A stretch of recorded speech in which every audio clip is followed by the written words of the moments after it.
Jared Photo.com,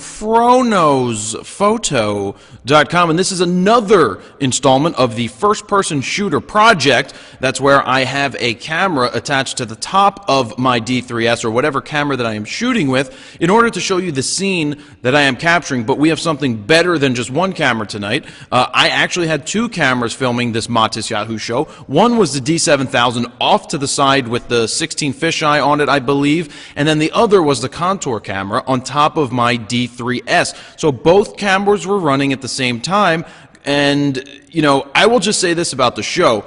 It was one of the hardest shows to photograph in terms of lighting. I don't know what the lighting guy was doing for this show, other than keeping it dark. I don't know if that's what he was told to do or whatnot, but I mean, you can see I was at 10,000 ISO for this shot, and, you know, I'll walk you through the shot before I show you the video. You're going to see everything from how this shot was made, from a couple, you know, from like a minute before to a minute after, and what happened in between with some expletives. I think there's two curses in there because it's kind of interesting what happened. So I'll lead you up to the show, or what was going on here. It was very dark. The Matis shot behind me that you can see right there was actually shot at the same venue basically a year before, and I had that was pretty good lighting. You know, I was able to make it even though it was 8,000 ISO. Matis just must like his lights dark at shows, which is, you know, the case with some people, but you have to really push the limits of your gear, and in this case I'm pushing the limits of the D3S,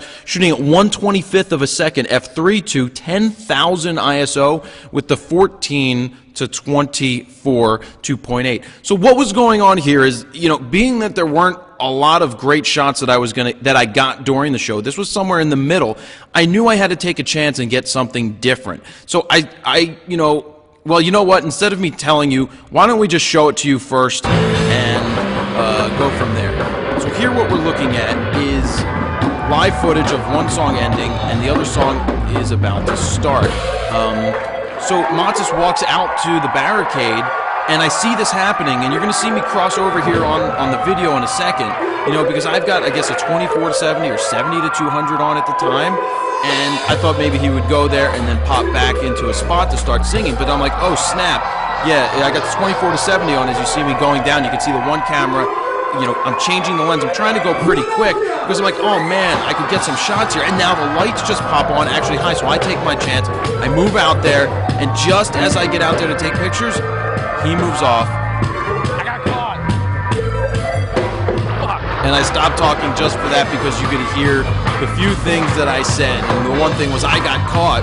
You know, it's not very often that that happens, but, you know, I took my chance because I needed to get one of those pictures that was unique, and I used you know, him going off onto the barricade to make it happen, but unfortunately he didn't stay there long. I didn't have the right lens on in anticipation of that happening because I didn't think that was going to happen, but I switched quick. I ran out there. You know, split-second judgment was like, I'm going. I need to make this happen because I need to get a good shot, and by the time I got there, this is the shot that I got. It's of him, you know, he's still got his hands on David over here in the center. You know, you got everybody cheering. My angle is off because he started to move. Obviously, I would have liked to have had it right in the center.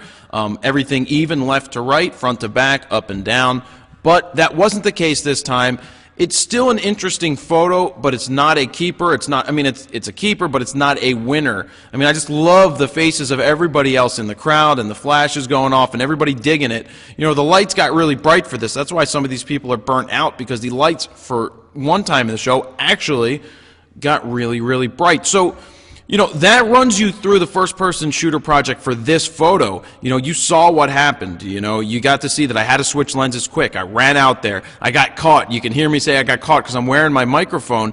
And it is what it is. So there you have it. That's just, you know, what I like about this project is that you get to see the video. You get to see what's happening, and then you get to try to see what I tried to capture or did capture, and put it all together to see how fast this stuff actually happens. And just, you know, I had to take the chance to go on stage. I had to make it happen. I didn't get in trouble or anything. It's just that, you know, you have to feel those things out, and sometimes they work and sometimes they don't. So there you have it. First-person shooter project, Jared Photo.com. See ya.